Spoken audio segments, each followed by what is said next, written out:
What's up guys, and welcome back to Sliced. Now, have you ever found that you're cooking for a bunch of people and one of them turns out to be a vegetarian and you're just sitting there wondering, what on earth can I make them? Well, today I'm going to show you a really easy show-stopping recipe that you can use to wow any vegetarian guest that you have. And to make this, we're going to use 1 kilo of baking potatoes, 2 egg yolks,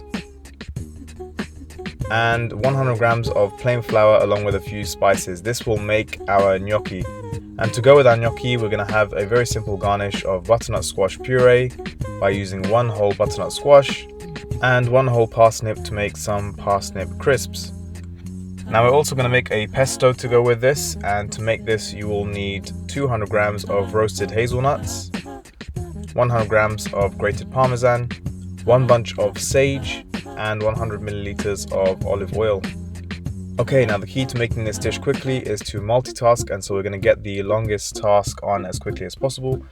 And we're going to get the butternut squash cut in half, remove the seeds, and in an oiled tray, you're going to stick this in the oven for about 45 minutes up to an hour at 190 degrees.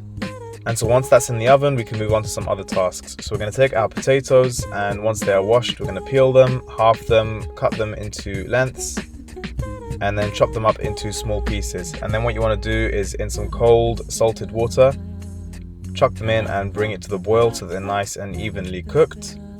And then we are going to peel the outer layer of our parsnip, top and tail it, and cut them into quarters lengthways.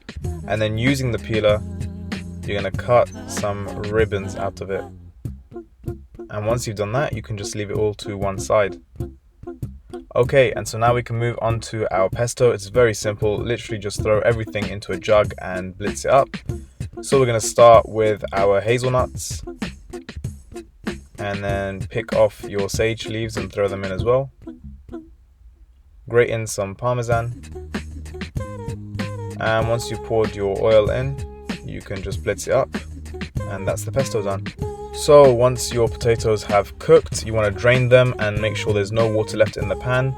Then you can pour it into a bowl, and once you realize that the bowl is way too small, chuck it back into the pan, and you can mash that up using a potato masher or a fork. And as you can see, there's a lot of steam coming off these potatoes. They're really hot, and so with gnocchi you want to have that fine point. It can't be cold, otherwise it won't mix, and if it's too hot, the egg yolk will scramble. So you want to mash it up while it's hot and then let it cool down ever so slightly before you add your flour and eggs. So now, as we have a prepared tray, we're going to add our flour, mix it in with a spatula, and add our eggs in.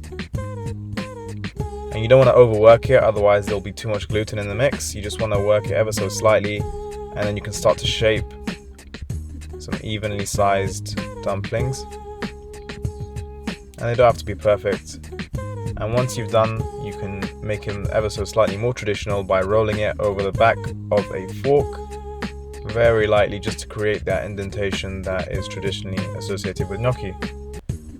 And once our butternut squash has finished, we're going to use a spoon to scrape all of that flesh out. And you can literally blitz this up without any water or stock, because there's so much liquid already in this squash that it doesn't really need it. And so once you've blitzed that all up, it will make a really nice puree. You can strain it through a sieve if you'd like, or you can just serve it as it is. Okay, so in some boiling water, we're going to add our gnocchi bit by bit, and you'll know it's ready after a couple minutes as they start floating to the top. So just keep an eye on it, and as soon as they start floating to the top, you can take them out. And so that's what it looks like as it's halfway done, and once they're completely cooked, they'll float straight to the surface and you can just scoop them out. And then you want to let them dry out on the side just for a few minutes, and then we can fry them off. So once they're completely dry, in a pan with some olive oil inside it, you can start putting the gnocchi down and frying them lightly until they're golden brown. And once you've filled up one side of the pan with the gnocchi, you can add your parsnip ribbons on the other side, and they will fry in literally 30 seconds up to a minute. They'll be completely ready. And so once your ribbons have gone golden brown, you can remove them and let them dry on one side. And then just let your gnocchi cook for a couple minutes on each side. And now for the most impressive part, plating up. So we're going to take our butternut squash puree and just very carefully putting it down in the center and moving it around in a circular motion to create a base. And once you've done that, you can start piling your gnocchi up. It doesn't have to be perfect, but what you want to do is achieve height. So start piling them on top of each other to create a nice pile in the middle. Once you've done that, you can add your pesto on top and then finish it off with your fried parsnip curls. And that's all for today, guys, so thank you very much for watching. Please like, subscribe, and send me your attempts at my socials at sliced_YT.